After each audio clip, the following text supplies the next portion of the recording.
Hola, somos Tangente, mi nombre es Miguel Reyes y ya estamos de vuelta con un episodio más de lunes, arrancando otra vez la semana. Esta es como la segunda semana del año porque es la tercera, pero oficialmente la segunda, ¿verdad? O sea, estábamos empezando, así que bueno, ya les voy a presentar.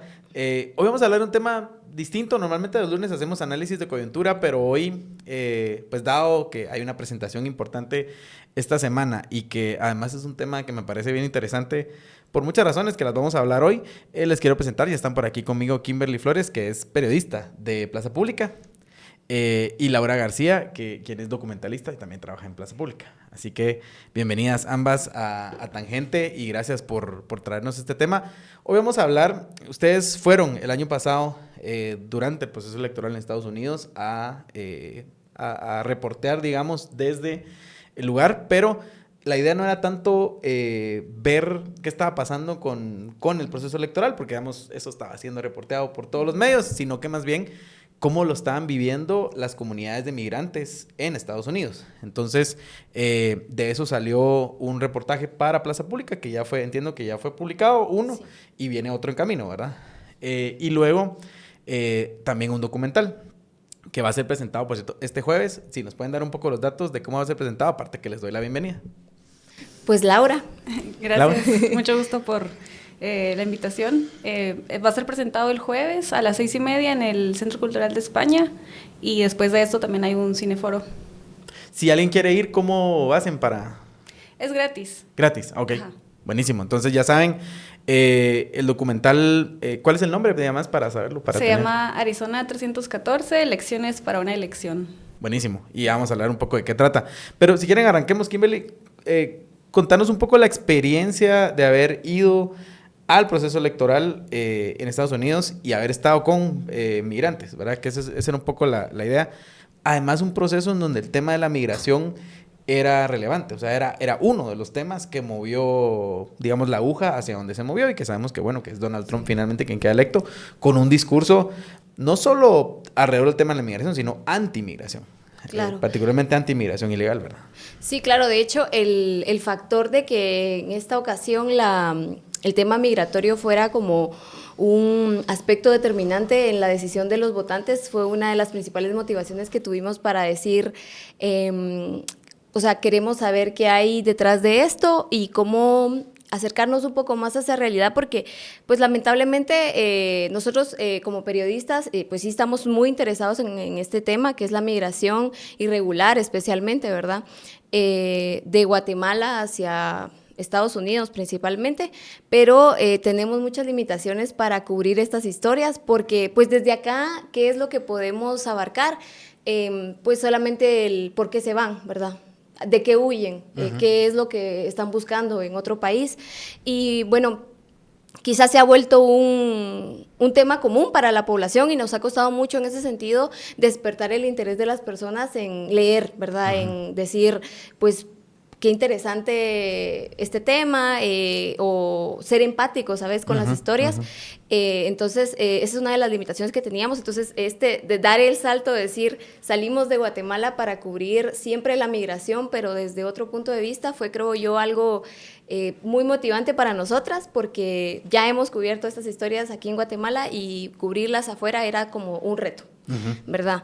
Por muchos aspectos, porque pues no es nuestro país, sabes, las barreras del idioma, lo que implica, ¿verdad? Ir a aventurarte un poco detrás de estas historias, y la verdad es que fue súper, ¿cómo decirlo en una palabra? De mucho aprendizaje, personalmente, ¿verdad? Como periodista, entender un poco qué pasa. Digamos que esa migración 2.0, ¿verdad? Ya sabemos por qué se van, pero ¿qué pasa cuando estas personas ya llegan, se establecen, hacen una vida en un país diferente, en el cual pues no son bien recibidos en muchas ocasiones, y en este caso pues ya están siendo perseguidos, ¿verdad? Entonces, logramos hacer contacto con una familia guatemalteca originaria de Quetzaltenango, que la verdad, y de aprovechar el espacio, ¿verdad? Agradecer esa apertura de esta familia, porque con nosotros tuvieron esta confianza de, pues la verdad, abrirnos las puertas y contarnos su realidad,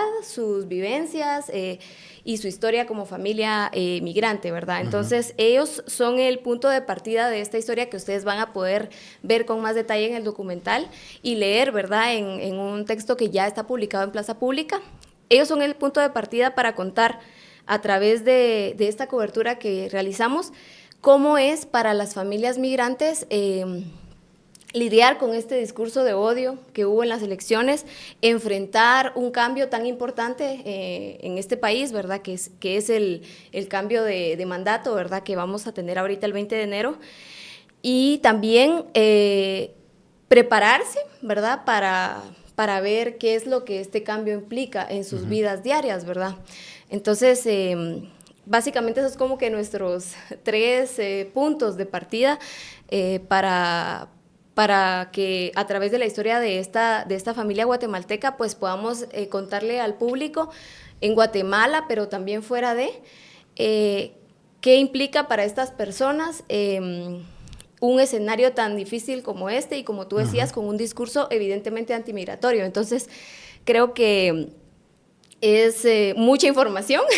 Intentamos como que ir condensando todo lo que recolectamos a lo largo de una semana que estuvimos ahí, ¿verdad? La verdad es que son bastantes días, nunca suficientes, ¿verdad? Porque hubiéramos querido estar ahí todo el mes, claro. Y seguramente encontrábamos más y más información, pero con ese tiempo y con los recursos que teníamos, logramos encontrar esta historia y contarla de esta forma que ustedes van a poder apreciar en estos días.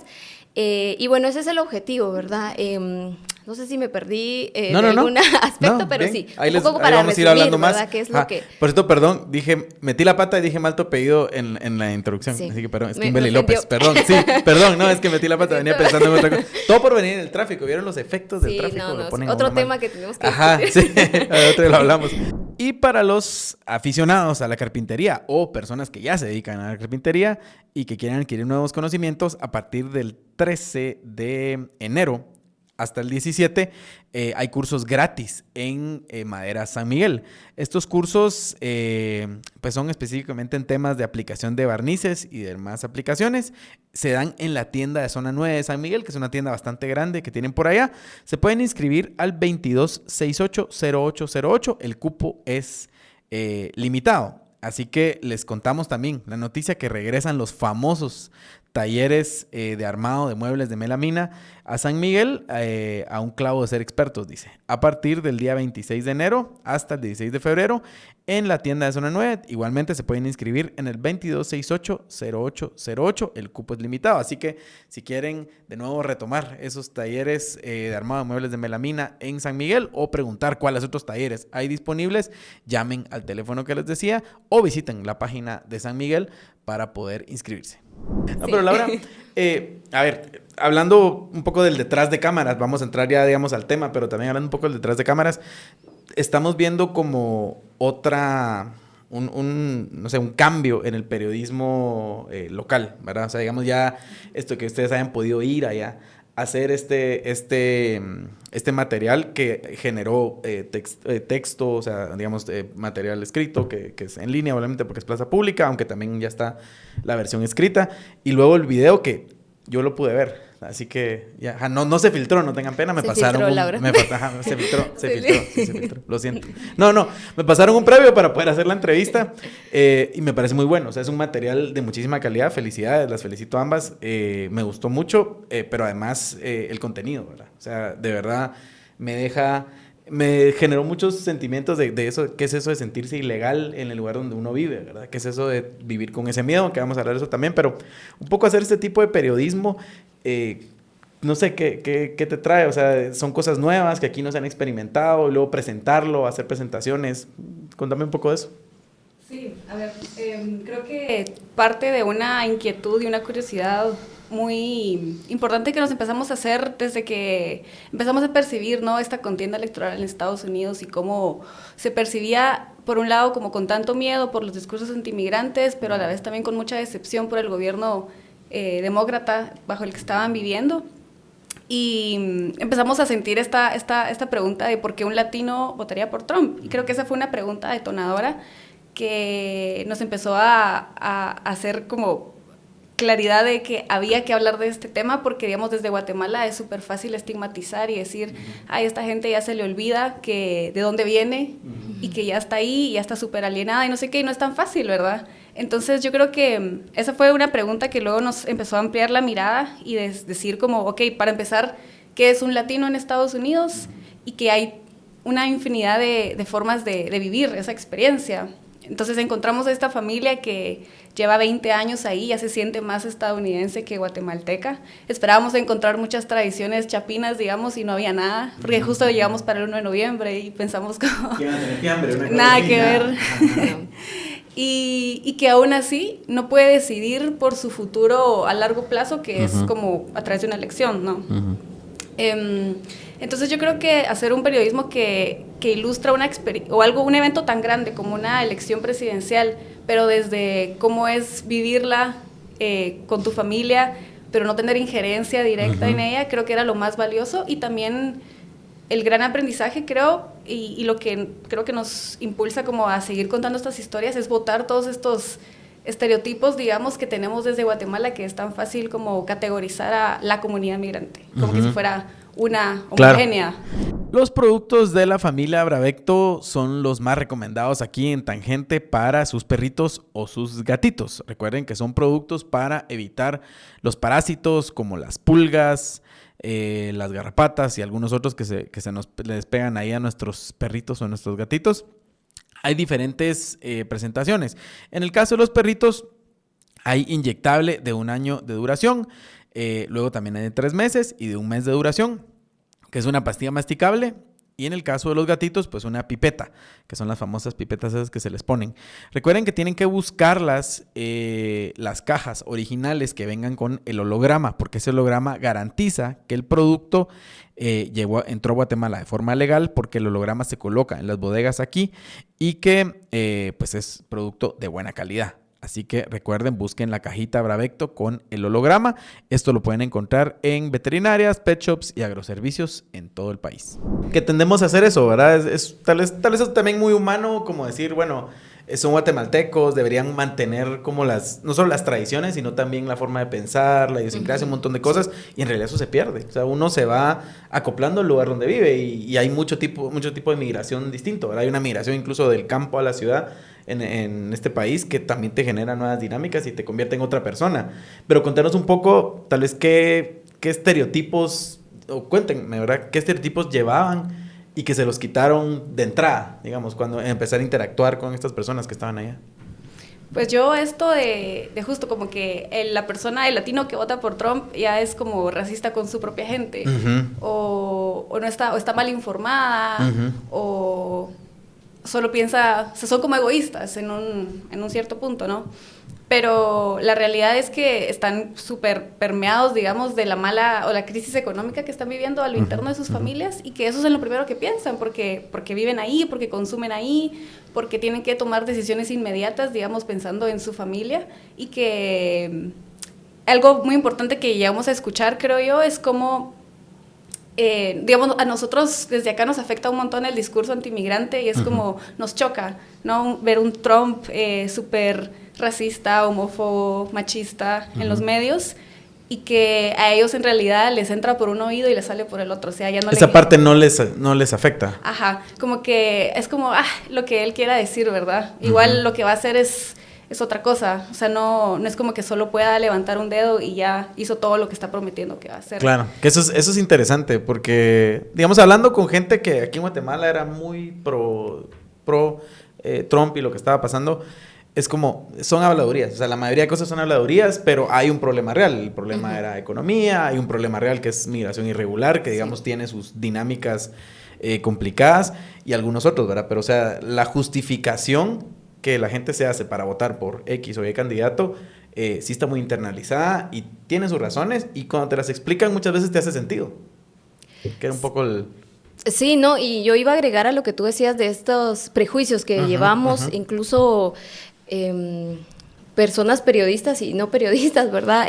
Creo que tiene mucho que ver con la falta de información, o sea, con el hecho de que no hemos explorado lo suficiente estas historias, por lo mismo, por la distancia, porque imagínate con qué recursos tú vas y haces una historia para traerla y venirla a contarla acá. Generalmente esas historias se cuentan allá y pues no estamos tan pendientes de esos medios, claro. O tal vez no lo cuentan con tanta profundidad, sino que más desde el periodismo diario, ¿verdad? Que es súper importante, pero que, digamos, no logra mostrar esos matices de las realidades, y entonces creo que hay un vacío de información en esta realidad de las personas migrantes que es necesario ir cubriendo para combatir esos prejuicios y empezar a entender, pues, cómo piensa una persona que salió de su país, pues básicamente expulsada por las condiciones de vida que ofrece Guatemala, que ha sido pues rechazada, que quizá tuvo una travesía traumática, ¿sabes?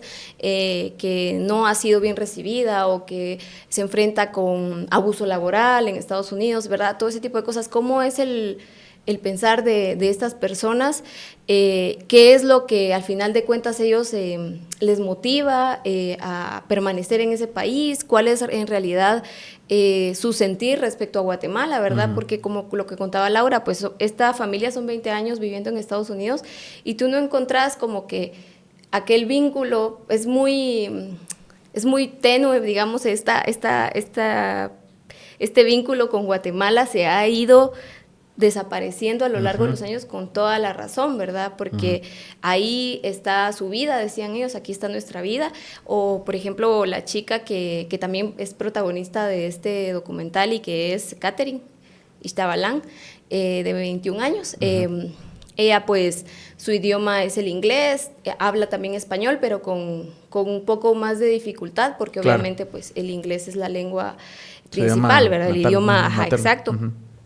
Y ella dice, yo me siento ciudadana, pero legalmente no lo soy, ¿verdad? O sea, es una cosa bien difícil para ella de asimilar, ¿verdad? El decir, yo hablaba con ella hace unos días y me decía que, pues, que qué duro para ella, porque ella no puede entender cómo se puedan implementar en las próximas semanas, meses, medidas tan extremas contra personas como ella que hablan inglés. Ella se va a graduar este año de abogada, ha estudiado ahí, ha tenido sus trabajos, ha sido activista, o sea, estás como aportándole a un país que al mismo tiempo pues te está rechazando, o por lo menos no el país, pero sí el presidente, ¿verdad? Que no es poca cosa. Entonces, una parte de la sociedad, digamos. Porque... Claro, y una parte importante que votó por este mensaje, ¿verdad? Entonces, creo que son historias que todavía no nos hemos sentado a escuchar con tanta frecuencia, profundidad, para que este mensaje como que vaya haciendo un efecto en nosotros y que nos haga debatir, reflexionar y repensar precisamente pues nuestros prejuicios, pues que tiene que ver con un vacío muy grande de información, ¿verdad? PariSmart es el producto que recomendamos aquí para evitar la goma, básicamente. Si ustedes de repente van a salir un día y... no sé, se van a echar un par de cervezas, un par de vinos, un par de whisky, lo que sea que les guste, siempre con moderación, eso es bien importante, y quieren evitar al día siguiente amanecer con dolor de cabeza o amanecer así, pues todos golpeados. Importante que se tomen su pastillita de PariSmart, la venden en Super 24 y en farmacias, cuesta tan solo 10 quetzales cada pastilla, la venden en caja también, por si de repente ustedes salen mucho, y es importante, pues, no amanecer al día siguiente golpeados, y para eso PariSmart es el producto que recomendamos en Tangente. ¿Cómo, a ver, qué deberíamos de eso que decías, debatir, pensar? Porque al final es una realidad muy ajena a quienes estamos aquí, digamos, lo vemos porque nos afecta. O sea, las remesas que entran, digamos, mantienen la economía de este país, eso es una realidad innegable.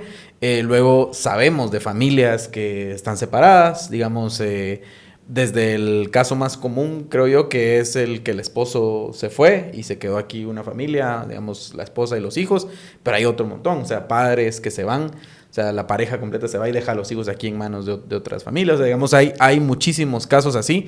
Esa parte nos afecta, pero la realidad que viven estas personas ya no la vemos. O sea, digamos, ese miedo a ser extraditados, ese miedo de ir a trabajar o de estar caminando en una calle y pensar que algo puede pasar y los mandan a un país que ya no es el suyo. O sea, digamos, vivir esa realidad es otra cosa. ¿Cómo podemos planteárnoslo desde acá? Tal vez sería la pregunta. O sea, ¿qué temas debemos plantearnos desde acá? Pues es difícil, ¿verdad? Porque obviamente a los migrantes cruzar ya la frontera, nosotros perdemos un montón de ojos, digamos, que tenemos desde este lado. Entonces es difícil seguir el rastro y luego ¿qué pasa? O sea, ¿qué pasa? Cruzó la frontera y ¿ahora qué?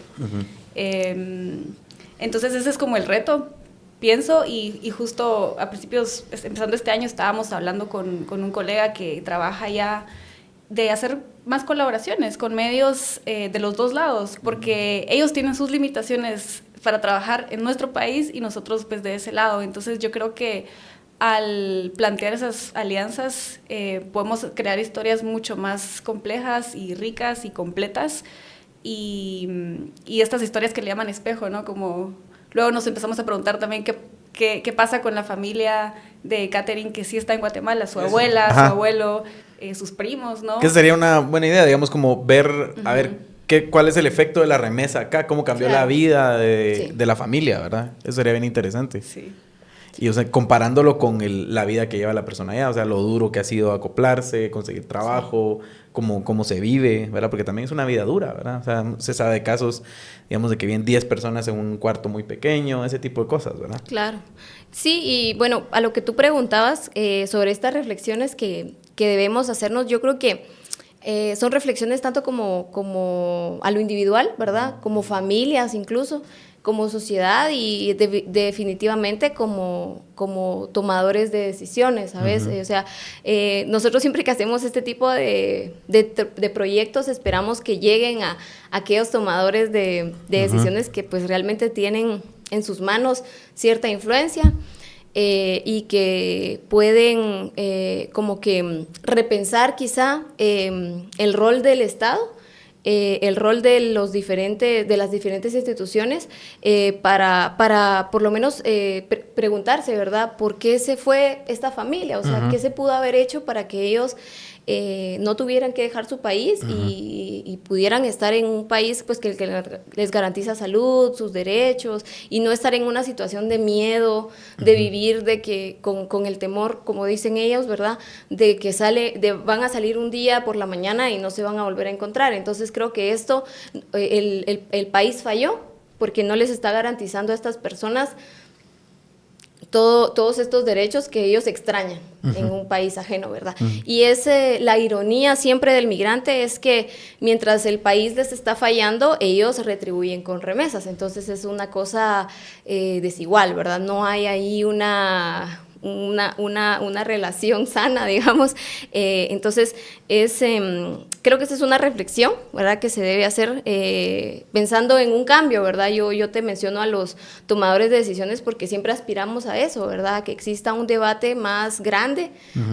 Pues sí, como personas es importante entenderlo también porque pues los ciudadanos somos quienes tomamos las decisiones en las elecciones y quienes decidimos pues qué tipo de persona queremos que nos dirija y qué tipo de políticas quisiéramos en Guatemala, etcétera. Entonces creo que este tema pues quizás se ha ido olvidando poco a poco porque los migrantes solamente son vistos como remesas y de hecho hubo un ministro de Finanzas que estaba muy orgulloso de haber llegado a cierta cantidad de remesas en un año, o sea, no es un orgullo, o sea, qué fracaso como sociedad, que nuestras familias estén en otro país, como que dándonos ese apoyo que deberíamos encontrar aquí, en una estructura con un Estado más fuerte, con un Estado que nos alcance a todos y no solo a un pequeño sector. Entonces creo que es una reflexión que se puede extender a grandes cosas, pero todo empieza por las historias, porque creo que el punto de partida es la empatía. O sea, no soy yo, no es mi mamá, no es mi papá, tal vez es un tío, pero es lejano, entonces es un tema que no me traspasa. Claro. Entonces creo que ese es un primer... Y qué irónico sentirse orgulloso de algo que el gobierno no tiene nada que ver, porque, digamos, ni siquiera facilitan la llegada de la remesa. Digamos, mucho de eso se hace a través de la banca, todo se hace a través de la banca privada, ¿verdad?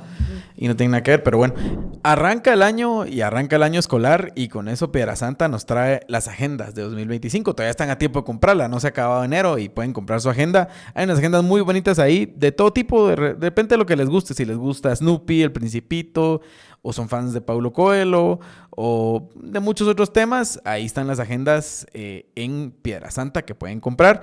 También recuerden visitar la página piedrasanta.com porque ahí pueden encontrar los libros destacados del mes, las novedades en donde están los libros más vendidos también, hay de todo. Ya saben que el catálogo de librerías Piedrasanta es enorme y pueden comprar en línea, lo cual es buenísimo y muy, muy conveniente por si no quieren ir, pues se los llevan a la puerta de su casa. Así que visiten piedrasanta.com y los recomendamos porque tienen un catálogo enorme de libros. Solo, bueno, Sí. añadiendo a eso, cabal, Catherine hace una reflexión cerca del final, en donde dice, pues nosotros nos fuimos de nuestro país porque hay gobiernos corruptos, las cosas no funcionan como deberían funcionar, y que luego escuchar la ironía de los gobernantes acá como enorgullecerse, digamos, de ese trabajo cuando son ellos mismos quienes están expulsando a la gente por la falta de acción y demás, es bien fuerte, pues, de pensar, y que luego están en este país que también los está como queriendo expulsar, están, pues, en este estado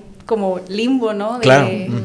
De incertidumbre, sí. Ahí adelantabas algo de la pregunta que les quería hacer, pero ¿qué idea les quedó a ustedes de qué piensan, pues al menos los migrantes con los que ustedes hablaron, del país de Guatemala, de su país de origen? Digamos, ustedes decían ya la parte de las tradiciones y todo se ha ido perdiendo. Decías también que, digamos, piensan que venían de un lugar, digamos, corrupto, violento y demás, pero ¿qué piensan? Digamos, ¿se mantienen al tanto o no de lo que pasa? Sí, de cierta forma sí, a través de su familia y también un poco haciendo la comparación de cómo están ellos en su situación económica versus sus familiares en Guatemala, ¿verdad? Entonces la convicción de ellos es que pues Guatemala está mal, que pues sí, efectivamente es correcto, ¿verdad? En cuanto a pobreza, en cuanto a fuentes de empleo, el país que ellos dejaron es el mismo que está ahora, ¿verdad? En 20 años ellos han crecido como familia. No lo estoy romantizando, sino que con mucho esfuerzo y con todo esto que platicamos de vivir en temor, de vivir con este racismo, etcétera, pero ellos tienen sus bienes, han tenido educación, sus hijas de cierta forma pues han encontrado oportunidades que seguramente en Guatemala no hubieran encontrado con tanta facilidad. Entonces ellos sí tienen claro que Guatemala es un país en el que es muy difícil crecer. Económicamente como personalmente, como realizarte, ¿sabes? Hacer realidad tus sueños.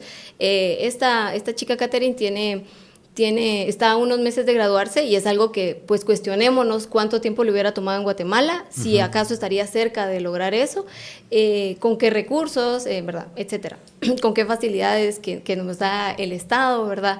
Entonces creo que ellos están muy conscientes y muy enterados porque tienen este vínculo con su familia.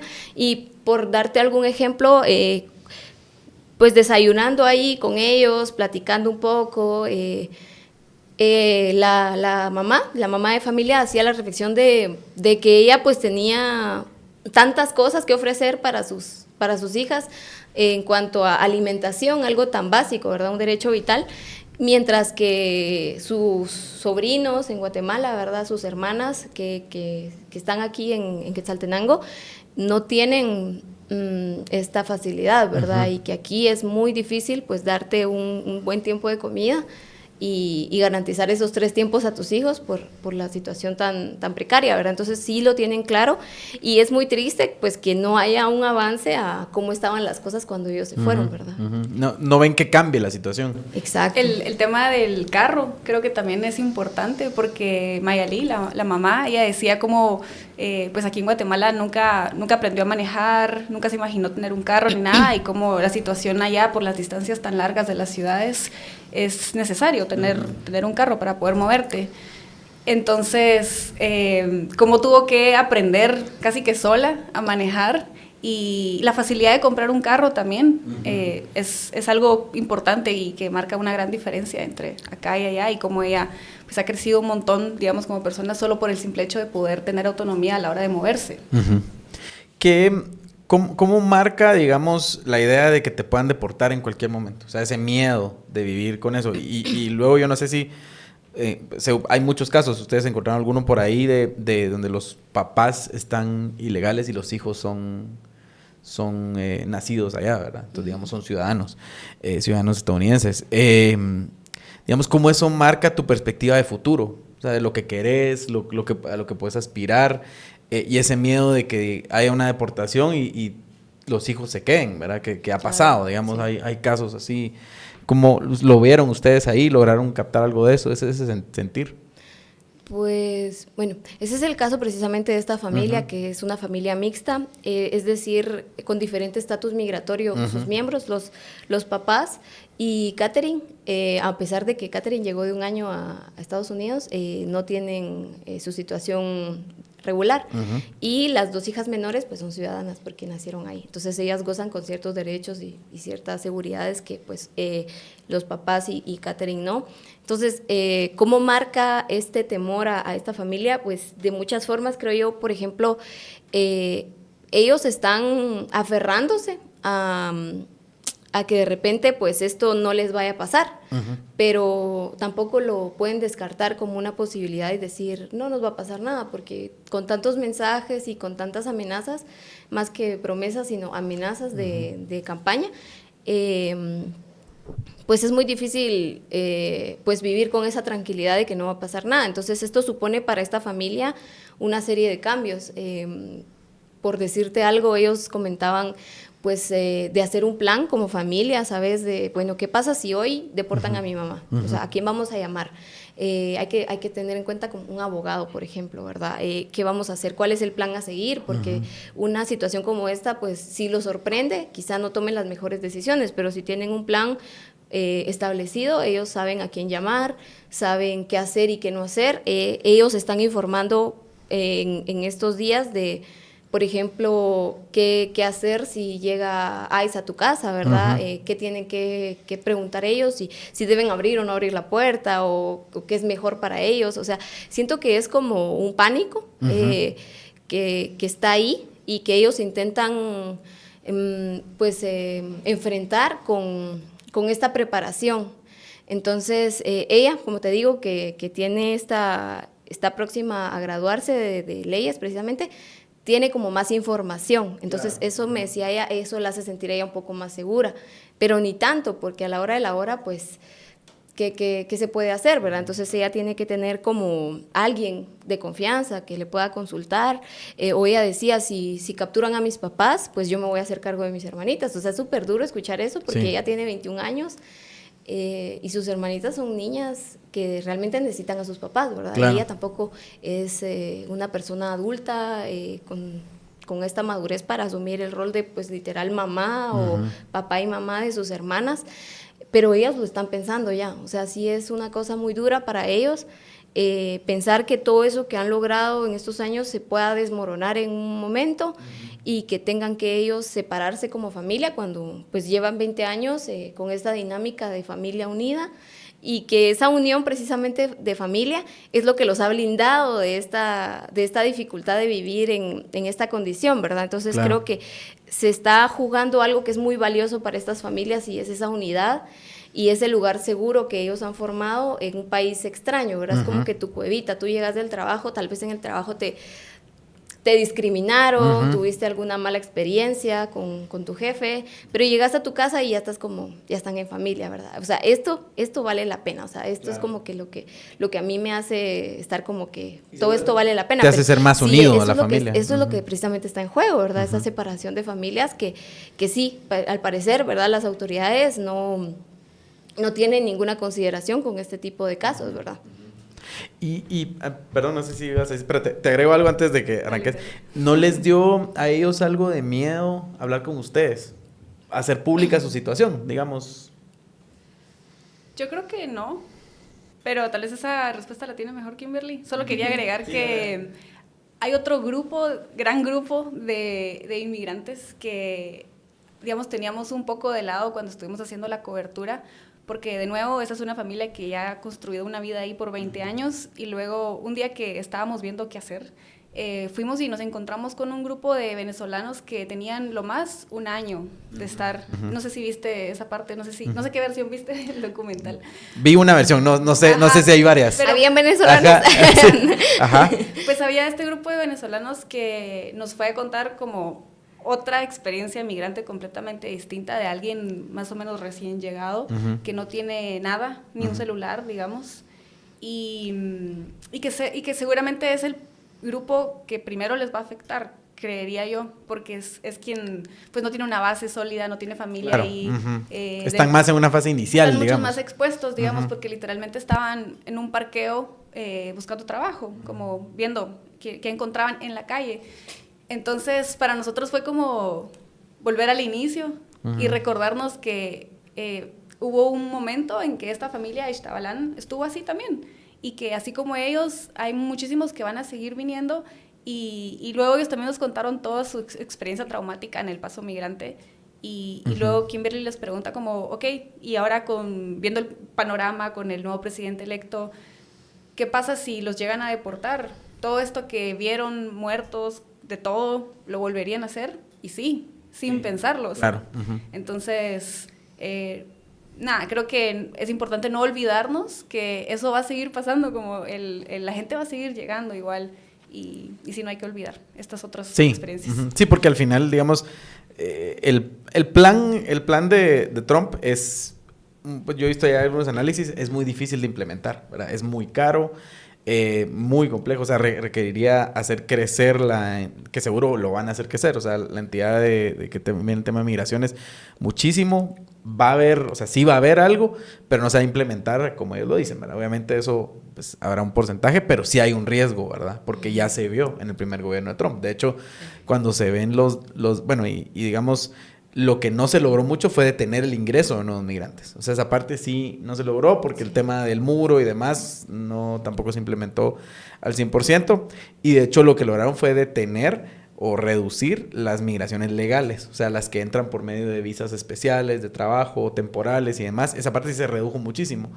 Y no las ilegales, ¿verdad? O las irregulares. Entonces, digamos, si hay una parte de que hoy en este otro gobierno sí vienen con muchas más ganas de hacerlo. O sea, digamos, ya, de hecho el documental inicia con las palabras de Tom Homan, ¿verdad? En la convención republicana, y sí está muy agresivo. O sea, no solo el discurso, sino pareciera que sí están muy agresivos con el tema. Entonces, sí hay un riesgo real, y ellos lo perciben así. O sea, sí ven que esta vez puede ser peor que el gobierno anterior. Sí, y de hecho yo creo que ni como país ni como familias estamos en condición de como que minimizar las promesas, porque cabal, nosotros también hemos sondeado ya como que con algunos analistas, no solo de aquí sino de Estados Unidos, que pues tienen las cosas un poquito tal vez más claras porque están más empapados, digamos, de toda esta estrategia política y que tanto puede ser solo discurso, solo para infundir miedo, ¿verdad? Que es algo que te dicen mucho también. Pero hay posturas que te hacen reflexionar un poco, tampoco podemos decir, no, eso no lo puede hacer, porque muchas cosas que no se pueden hacer, pues ya ves que luego las hacen, ¿verdad? Entonces, esto de la normativa, pues a veces queda en segundo plano, o que tanto un marco legal te permite implementar ciertas políticas, a veces la realidad supera la ficción, entonces creo que no... Nadie en Estados Unidos está diciendo, no se preocupen, no va a pasar nada, sino que es todo lo contrario. Todos están diciendo, prepárense, porque así como pueda que no pase nada, pues que sería pues genial, ¿verdad? Como te digo, para esta familia, pueda que sí. Entonces, no hay, o sea, una persona sensata debe tener sí o sí un plan establecido. Tomar en serio las promesas que se están haciendo, no para entrar en pánico, porque no ese es el mensaje, ¿verdad? No es un llamado al pánico o al caos o me vengo mejor o este tipo de cosas que pueden suceder, sino a buscar ayuda, a asesorarse, a informarse. Allá en Estados Unidos también existen organizaciones que ayudan a familias precisamente en esta situación, quizá sin recursos suficientes para un apoyo legal, pero sí que se puedan acercar y que una persona los pueda orientar de cuáles son sus derechos y también sus riesgos, ¿verdad? Qué cosas pueden cambiar también para blindarse un poco sobre estas situaciones y lo que te digo, ¿verdad? ¿Qué hacer en caso de que estén tocando a su puerta, ¿verdad? En un operativo, una cosa muy, muy extrema, pero imagínate que pueda pasar, qué hacer, qué no hacer. Allá en Estados Unidos, así como en Guatemala, pues necesitas una orden judicial y necesitas verificar que pues alguien tenga derecho a entrar a tu casa, no solamente te van a llegar a sacar cuando tú estés durmiendo, sino... y todo esto pues parece tal vez un poco absurdo, pero vale aclararlo porque siento que en medio de tanta locura ha habido mucha desinformación en redes sociales, en las mismas noticias locales, en donde tal vez se tergiversan un poco los mensajes y genera este miedo extremo. Y la verdad es que el miedo no te lleva a nada porque te paraliza un poco, pero sí ser precavido puede ayudarte mucho a protegerte a ti y a tu familia. Entonces creo que ese es el llamado, porque sí, en conclusión, así como pueda que estas promesas no sean viables, pueda que sí se encuentre alguna ruta, y como me comentaba un analista recientemente, me decía, este es un Trump diferente, porque en el 2016, cuando él ganó las elecciones, tampoco tenía tanta confianza de parte de la gente, tampoco contaba con el voto popular, y no tenía como que tanta fuerza como político. ¿Qué pasa ahora? Está más empoderado, tiene más apoyo, tiene muy poca oposición, sí tiene el voto popular, sí ganó los votos electorales, entonces es un Trump como más envalentonado, sí. Que se siente más capaz de, y como él mismo lo ha dicho, quizá en la primera ocasión no sabía cómo, pero ahora sí tiene claro cómo quiere él implementar sus políticas extremas, ¿verdad?, antimigratorias, y no, hasta este momento pues no vemos tan claro quién se lo pueda impedir, ¿verdad? Claro. Entonces creo que sí vale la pena ese llamado, ¿verdad? No al caos, al pánico, pero sí a informarse y ver qué es lo que está pasando, ¿verdad? ¿Qué les dijeron ellos, digamos, de cómo les ha afectado la retórica no antimigración, sino antimigrantes, ¿verdad? Porque creo que es un poco distinto. Porque mucho se enfocó a decirles que son criminales, que llegan al país a hacer daño, que llegan, y sabemos que la mayoría de casos no son así. Hubo hace unas semanas un caso muy trágico de un migrante guatemalteco que al parecer estaba borracho y que le prendió fuego a una mujer en una estación de metro. Me imagino que ese tipo de noticias, que además circulan rapidísimo, o sea, eso se ha de haber visto en todo el país seguramente, ¿verdad? Me refiero a Estados Unidos. O sea, sí, aparte y que se está investigando eso, de hecho, ¿verdad? Sí, o sea, digamos, no se saben bien los detalles, pero digamos que lo que está circulando es un migrante guatemalteco, al parecer le prendió fuego a una mujer en un centro de tren. Entonces, digamos, eso circula rapidísimo. Y lo que hace es que genera este miedo, este rechazo al migrante, ¿verdad? Y digamos, ahí no están viendo si es guatemalteco, si es mexicano, si es... O sea, ahí son, digamos, a todos se les ve iguales. Pero, ¿qué les han dicho de ellos de cómo les afecta esta retórica, estos mensajes? ¿Han sentido que ha crecido el rechazo y la discriminación? Yo creo que sí, y que viene atado al crecimiento en los últimos años de la ultraderecha. Y lo reconocen muy claramente. Esto, por ejemplo, con esta organización de Aliento Votes, que es con la que estuvimos ahí siguiéndolos, lo tienen muy claro y usan su plataforma en las redes como para contrarrestar todos estos mensajes. Pero también está como por el otro lado que ya no se la creen, digamos, ellos están como muy seguros de lo que son y están también conscientes de que es como estrategia de campaña electoral, los discursos del candidato. Pero creo que lo más importante es que, digamos, aunque Trump lo diga en serio o no, lo que está llegando a la mayoría de población es que como que los está asegurando de que ahora tienen el derecho de ser racistas. Para quienes ya lo eran, digamos, y les daba pena decirlo, ahora tener a un presidente que es abiertamente así, los asegura como en sus opiniones también. Entonces yo creo que más que el riesgo de si realiza o no las deportaciones, es que ahora en la cotidianidad pues se van a enfrentar a población que quizás sí los va a discriminar. Creo que el caso de Phoenix es particular porque creo que 1 de cada 3 o algo así es de ascendencia hispana. Entonces no hay cuadra en donde uno no se encuentre a una persona hispana, o al menos con papás o abuelos, ¿verdad? Entonces, el español es casi que, digamos, toda la publicidad, todos los mensajes en la calle están en inglés y en español, si no es que solo en español. Entonces, creo que no se sienten solos, digamos. Es una comunidad súper, súper grande de latinos y bueno, tienen, o sea, mucho más poder, creo que en otras ciudades que quizás son minoría. Ajá. Y eso es, digamos, interesante porque sí cambia la forma como se manejan y también cómo andan en la calle. Por ejemplo, en Phoenix yo como, bueno, ¿y qué vamos a comer? Como comida de Phoenix. Y todo era mexicano, o sea... Tacos por todos lados, ajá, sí, Sí, 100%. Sí, y que eso pasa, digamos, en muchos lados ya de Estados Unidos.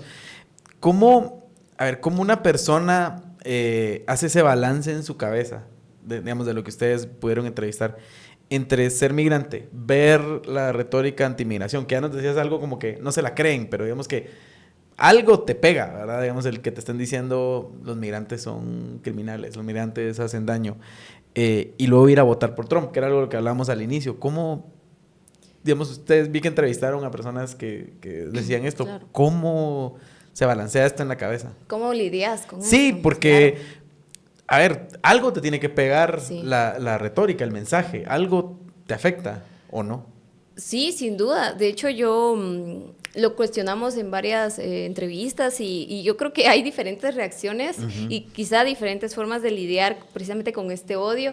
Y creo que uno, y yo diría que es el más importante, es precisamente este núcleo familiar. Porque ellos en su casa, digamos que platican sobre esto, habían algunas conversaciones, por ejemplo, donde mencionaban lo que había dicho Trump del comerse los perros y se ríen, ¿verdad? Se lo toman con mucha gracia, porque la verdad es que sí da risa. No, pero es como el humor, como una forma, pero en familia, ¿sabes? Como aquel lugar seguro. Por eso que te decía, eso es precisamente lo que está en riesgo, ¿verdad? Como decir... ¿Cómo debilitas a esta población? Pues separémoslos, ¿verdad? Porque cuando tú estás en familia, y lo digo a través de lo que observamos, es aquel lugar donde tú te sentís bien, donde tú estás como fuerte y donde incluso este discurso tan terrible como que no pasa, como que lo sobrellevas con humor o con una conversación o con... Está loco. Ajá. Cosas por el estilo, como que no es minimizar, sino como decir...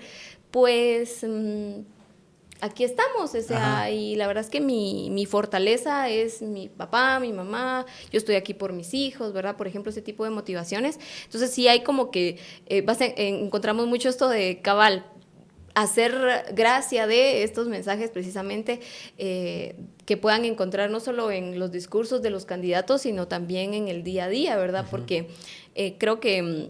o tal vez han sido también personas que quizá no se han topado con tanta adversidad como otros, puede ser la posibilidad, porque por ejemplo, uno de las personas que entrevistamos, que es el tío de Catherine, es bastante, también se lo tomaba con mucho humor y decía, pues aquí vamos a seguir, ¿verdad? O sea, Ajá.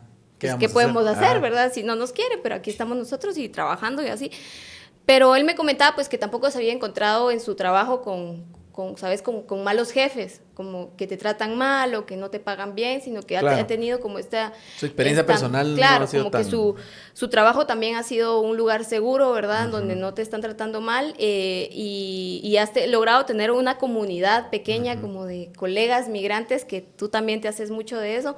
Porque otra cosa que observamos es precisamente estas pequeñas comunidades que se van formando como para hacer pequeñas redes de apoyo, ¿verdad? Entonces, en la iglesia en donde asiste esta familia es precisamente una pequeña red de apoyo donde encontramos también un montón de personas guatemaltecas con las que también pudimos conversar y que tú ves que es como que un lugar donde tú estás ahí en la capilla el domingo y no pareciera que estás en Estados Unidos, estás como que es un pequeño paréntesis a esa realidad y también en los hogares, o sea, comiendo tus frijolitos con tortillas y todo, no pareciera, ¿verdad? Es como que blindarte con el hogar, con espacios seguros, y creo que esa es la forma en la que ellos trabajan ese discurso de odio, pero también pues están estas situaciones difíciles en donde ellas están en el súper y pues Catherine me contaba, por ejemplo, que sí ella notaba como que un poco de desprecio a su mamá porque se dan cuenta que no habla inglés, ¿verdad? Claro. Entonces ella toma la batuta y ella empieza a hablar inglés, como diciendo... Y ella habla, no se inglés, distingue, o sea, digamos, no tiene acento ni nada, o sea, habla como... Exacto, entonces, pero sí ella como que previendo que pueda recibir como que un mal gesto o un comentario racista a su mamá, pues ella toma como que esa batuta, o sea, tiene la protección. Entonces, porque sí, la barrera del idioma como que sí pueda generar a veces como que cierta discriminación a las personas, ¿verdad? O por ejemplo, ella que está estudiando y en la universidad, decía que al otro día de que... No, días previos de las elecciones estaban precisamente comentando un poco sobre el panorama electoral y todo en su clase, y siempre hay gente que hace comentarios pues controversiales, racistas, groseros, ¿verdad? Entonces, en la clase. Entonces, entonces yo le decía, ¿tú qué hacías? ¿No? Entonces yo solo me quedaba callado, así como, pues, ¿qué puedo decir? ¿Va? Pero tampoco, o sea, no es como que, no creo que sea grato escuchar eso, pero pues sí, yo creo que esa es como que la forma de enfrentar ese tipo de odio, ¿verdad? De manifestaciones de odio muy claras, y se va volviendo como parte del día a día, lamentablemente, y yo creo que hasta cierto punto se normaliza, ¿verdad? Entonces... Hay muchas cosas que componen este voto a favor de Trump o a favor de los demócratas. Digamos, hay muchos elementos, ¿verdad? Uno de los elementos es el tema conservador. O sea, digamos, era tema religioso y otras cosas. Y yo creo que por un tema cultural y por como somos en estos países, no sé, pero era una percepción que yo tengo, que a lo mejor muchos migrantes se sienten más afines al discurso conservador en Estados Unidos, y que esa puede ser una de las razones por las que votan o votaron a favor de los republicanos, y que eso puede ser incluso más importante que el tema migratorio para ellos. No sé, era una percepción que yo tenía, pero entre lo que ustedes vieron, ¿qué encontraron de eso? Sí, totalmente de acuerdo. Nos fijamos en eso de entrada, porque lo primero que fuimos a cubrir fue un meeting de Kamala Harris, que justo llegó de coincidencia un día antes que nosotros, algo así, y llegó, y nosotros como muy abiertos seguramente a escuchar discursos a favor de los migrantes, digamos, ya que, no sé, pensábamos que quería ganar un poco de brecha ahí, y siendo una ciudad fronteriza, más o menos fronteriza también, y nada. Llegó con su discurso a favor de la salud de las mujeres, a favor del aborto, a favor de los derechos reproductivos, y no habló casi que nada de migración. Solo los Tigres del Norte hablan de migración. Okay. Sí, esas canciones. Ellos cerraron. Sí. O sea, ese fue su dosis de tema de migración en el meeting. Los Tigres del Norte. Lo cual es... Claro. Pues, digamos, significativo de lo que pasó, ¿verdad? O sea, pensamos que era algo muy inteligente de su parte, digamos, llevarlos, pero luego, pues su discurso también estaba súper armado y todo mal. Pero sí, luego nos empezamos a involucrar más con la comunidad migrante de ahí, y sí era una familia muy cristiana, conservadora, y entendimos que, pues, el Partido Demócrata, digamos, falló en no saber escuchar a su gente, a sus votantes, porque no les estaba hablando, prometiendo las cosas que realmente querían escuchar. Es más, iban en contra de sus valores y creencias. Entonces, por el otro lado, bueno, yo no soy analista, pero Trump creo yo que fue mucho más inteligente en ese sentido, porque no se posicionó ni a favor ni en contra del aborto, solo dijo, yo no voy a cambiar nada, digamos. Y entonces la gente que estaba indecisa pues se iba por él en ese sentido, ¿verdad? Yo no quiero que den más derechos en pro del aborto, mejor me quedo al menos como está. Y algo que me faltó decir sobre lo anterior era que escuché en otro podcast hace poco que, digamos, nosotros estamos muy acostumbrados a escuchar el término latinoamericano, sí, pero en Estados Unidos no se usa latino, hasta de forma despectiva. Y Trump empezó a implementar este término en su campaña poco tiempo antes, en donde, y para ellos resonaba mucho porque decía Latin American. Entonces como que, digamos, con una mano te azotaba y con la otra te decía, pero podés ser American también. Claro. Latinoamericano, ¿verdad? Que fue algo como decir African American, ¿verdad? Que también es como, es la forma como se han sentido parte de la comunidad. Ya no les dicen, digamos, blacks, como decían... También que era un poco despectivo antes, sino que el decir African American no fue de hacerse sentir parte del país, ¿verdad? Exacto. Entonces yo creo que ahí fue donde, puchica, abrió un montón de espacio para gente que no se creía, digamos, demócrata, y encontró como una apertura en él a pesar de su discurso antimigrante. Bien interesante eso porque, digamos, ustedes vieron seguramente todos los análisis que hubo después de por qué perdieron los demócratas, ¿verdad? A pesar de que se les veía como la opción benigna en muchos temas, pero también esa desconexión que tenían con la gente que les podía votar. O sea, es cierto, ellos no tenían el discurso antimigratorio, pero tampoco estaban ofreciendo las cosas que esta gente quería escuchar, que son dos temas principalmente, economía y el tema cultural, ¿verdad? El tema de religioso, del conservadurismo y demás, que sabemos que las comunidades migrantes tienden a ser muy conservadoras, ¿verdad? Y están muy pegadas a sus iglesias y demás. Y mucho del discurso demócrata no solo no es conservador, porque no lo es, obviamente, sino que además es anti, ¿verdad? O sea, digamos, muchas veces antirreligioso y demás. Y temas también que alejaban. Y ahorita que traes el tema de cómo se les llama, ¿verdad? El famoso tema que querían meter de Latinx, ¿verdad? Y yo vi entrevistas a latinos y decían, a mí eso, o sea, ni me suena, no es algo político, no tiene nada que ver conmigo, ¿verdad? Y es otra muestra más de temas que a lo mejor alejaron o que están alejando a los demócratas del votante, de una buena parte del votante. Sí. Y volviendo a ese tema, el tema de la economía, ustedes, ahí lo dicen en el documental, pero digamos, seguramente percibieron que sí, la gente siente que su situación ha empeorado. Sí. Y culpan de eso mucho al gobierno, ¿verdad? Sí, claro. Era precisamente, específicamente con el tema de la inflación, ¿verdad? Como decir, está muy cara la vida. Está muy ¿verdad? caro. Y el pensar de las personas es que fueron como desaciertos en la administración de Biden y que pueda corregir Donald Trump por ser un empresario y como que tener ciertos conocimientos sobre este aspecto de la economía. Entonces, la verdad es que eso es algo que nos sorprendió mucho, encontrar esa disyuntiva en las personas. Por ejemplo, en Melissa, que es parte también de esta familia, su esposo, no tiene documentos aún. Ella sí, ¿verdad? Ella es ciudadana y ella, a pesar de este discurso del candidato republicano, sí se cuestionaba seriamente, ¿verdad? ¿Por quién voy a votar? Porque por un lado están, pues mi familia, decía ella, o sea, defender a mi familia, mantenerla unida y también el hecho de que no voy a votar por una persona que nos está diciendo pues todo ese tipo de cosas. Pero por otro lado, pues también por mi familia, pues quiero estar bien, ¿verdad? Quiero que mi dinero me alcance precisamente para mis hijos. Y en el mismo sentir estaba su esposo, ¿verdad? Siendo él principalmente una de las personas que recibía este discurso, estaba también en ese cuestionamiento de decir, pero ¿qué es más importante para nosotros, verdad? Que no nos quieran, pues no nos quieren, ¿verdad? ¿Qué podemos hacer? Y que nos quieran sacar o que hayan posibilidades reales de que mejore la situación económica, ¿verdad? Entonces, si tu situación económica es precisamente la que te hace irte de tu país y estar en otro, entonces seguramente va a ser como algo que va a pesar mucho en una decisión como esta. Entonces, sí había un fuerte cuestionamiento en este aspecto.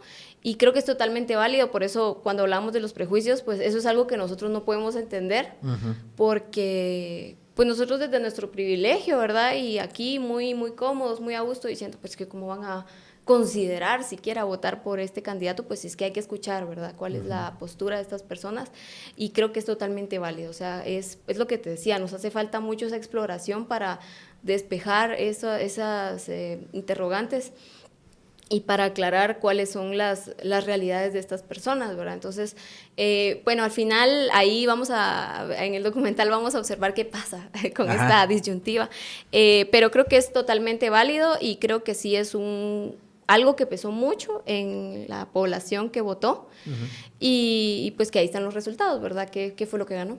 Claro, y que al final a lo mejor ustedes se dieron cuenta que había mucha seguridad de parte de la gente que iba a favor de los republicanos en que iba a ganar Trump, a pesar de que las encuestas y todo, digamos, había mucha seguridad y es precisamente, creo que es por eso, porque había conocimiento de campo, ¿verdad? O sea, habían hablado con la gente y entendían el sentir y también entendían que había gente que a lo mejor le daba pena decir voy a votar por este candidato, pero al final lo hacían porque creían que esa era la vía, ¿verdad? Exacto. Para ir cerrando, cuéntenme ahí qué les sorprendió de esta visita que hicieron. ¿Cuánto tiempo estuvieron por allá?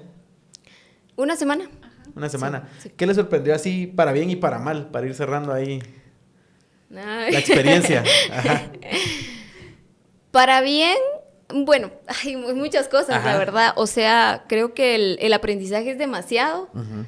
Lo digo como periodista, pero creo que cualquier persona que tú vas y te topas con estos relatos, entendés muchas cosas y te despojas de ideas, ¿verdad? Que quizás no sé dónde vienen, pero son ideas que uno tiene y que pues están muy alejadas de la realidad. Entonces creo que es este aprendizaje, me sorprendió mucho, la apertura de las personas, lo que tú nos preguntabas del miedo, no lo hubo. Creo que hubo una confianza o como aquella gana de, sí quiero contar mi historia, o sea, quiero contar cómo me siento, ¿verdad? Yo, y esta apertura la agradecemos bastante porque sí fue vital para nuestro trabajo, pero sí nos sorprendió en ese sentido, ¿verdad?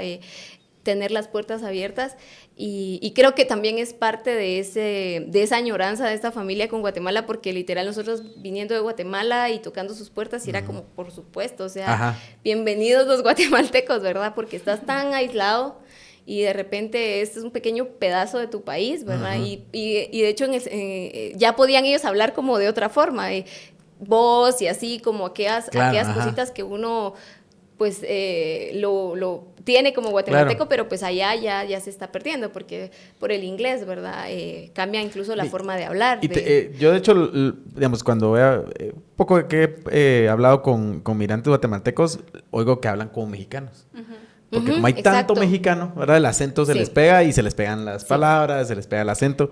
Exacto. Pierden como hasta el acento guatemalteco, ¿verdad? Y el voceo lo pierden completamente porque los mexicanos son de tú, ¿verdad? Y el tono y todo, o sea, todo es como que se va volviendo una mezcolanza ahí extraña.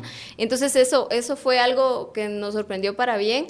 Para mal, pues es que siempre escuchas historias bien duras. Entonces no es que te sorprenda para mal, pero sí te golpea como que es un poner los pies sobre la tierra, ¿va? Y de nuevo, ya una reflexión, digamos que personal, ya es como decir, wow, o sea, yo, ¿en qué situación? O sea, no tengo ni idea de lo que estas personas puedan estar pensando o sintiendo, porque yo no tengo nada que ver, o sea, es una realidad totalmente distinta. Por esto mismo, porque tenemos como pues privilegios, educación, trabajo, acceso a muchas cosas que otras personas no, y entonces algo que me golpeó a mí bastante fue una conversación con estos migrantes venezolanos que platicaba Laura, que tuvimos una pequeña ahí charla con ellos afuera de un Home Depot, cabal. Y que te hace entender pues lo duro que puede ser todo esto y que a veces solo decimos pues se fue, pero se fue y qué le tocó vivir, ¿Qué le pasó? ¿verdad? Entonces todo eso creo que es como que te sacude un poco y como de tantas tragedias que hemos escuchado ya no nos golpea. Quisiera yo que muchas personas más hubieran escuchado este relato para poder otra vez activar la empatía que estamos perdiendo, ¿verdad? Y que ya se vuelve como, pues sí, normal, ¿verdad? Sí. Murieron 100, 50, 20 personas en la frontera, pues qué pena, ¿verdad? Pero no sentimos la empatía, o sea, sí es como un despertar, y creo que con eso me quedaría yo de estas preguntas que tú... Buenísimo, gracias. Sí, Laura, ¿qué te sorprendió así quiere decir Laura? Positivamente y negativamente? Sí. Bueno, en esa misma línea de la apertura de la familia, yo creo que aquí, digamos, en nuestro quehacer periodístico, documental en Guatemala, a veces sí se siente un poco esa barrera que hay de la gente a abrirse y querer hablar contigo y él me está tomando una foto, ¿verdad? Pero al entrar a un país en donde apenas, pues tal vez no tienen contacto con guatemaltecos en su día a día, entonces sí era increíble ver la diferencia de cómo Mayalí hasta nos despidió, así como siento que se va mi familia, ¿sabes? A pesar de que solo pasamos una semana con ellos, el vínculo que creamos para mí fue súper especial, y de que yo ya, cuando hago mis maletas para volver ahí, a regresar. Ajá. Sí. Porque, digamos, no solo por el cariño que creamos, sino porque también yo dije, a la gran, si pasáramos acá un mes más y regresamos con un largometraje, no sé. Sí. O con otras historias que están como que, digamos, te van conectando así como satélites alrededor de esta familia, ¿verdad? Claro. Y de que a mí al menos me quedan muchas ganas de seguir construyendo esta historia. Digamos, lo que salió ahorita es un cortometraje de 25 minutos, pero que da para seguirlo, ¿verdad? O sea, da para darle seguimiento a estas personas que siguen viviendo su día y siguen enfrentándose a retos todos los días, ellos y quienes los rodean, y que es como bueno, como todo, ¿no? Son historias inacabables y que son poco documentadas también. Entonces yo creo que ese es la, digamos, aprendizaje y motivación para, luego volvimos acá con tantas ideas en la cabeza de que, ok, si este año no nos va a tener tan distraído el gobierno o el MP, pues volteemos a ver qué está pasando alrededor y pongamos de foco a las historias que pasamos desapercibidas, pero que son igual de importantes, de nuevo, por la empatía, ¿verdad? Porque es la única, el contar historias es la forma en cómo nos contamos y cómo nos narramos, y si no podemos cambiar el mundo, al menos estamos como poniendo foco en por qué tiene que cambiar, quizás. Sí. Claro. Bueno, muchas gracias, Laura García y Kimberly López. Hoy sí, lo dije bien, perdón. No, muchas gracias por esto, porque el trabajo está buenísimo, yo lo recomiendo, y de paso quien quiera ir a la presentación, pues también, y seguramente después se va a poder ver en otros espacios, ahora van a haber otras presentaciones, seguramente, pero creo que sí es importante que haya difusión y que nos quitemos muchas ideas preconcebidas que teníamos, ¿verdad? O sea, muchos prejuicios que tenemos también sobre qué es ser un migrante o cómo viven los migrantes allá. Creo que es bien importante, y además ver estas historias, ¿verdad? Historias pequeñas, digamos, de una familia, pero que se traduce a miles o a lo mejor millones, ¿verdad? Que viven en esa situación. Pero gracias, y las felicito por el trabajo, que está muy bueno. Gracias. Y ojalá llegue mucha gente a la presentación y que mucha gente lo pueda ver después y que puedan seguirlo, que puedan irse otra vez a ver más historias de esas, ¿verdad? O de repente hacer eso de la historia espejo, sí, que decías, claro, ¿verdad? Que sería bien interesante. Pero bueno, gracias por venir. Gracias. Y con ustedes saben que hay más Tangente toda la semana. Volvemos mañana y toda la semana. Adiós.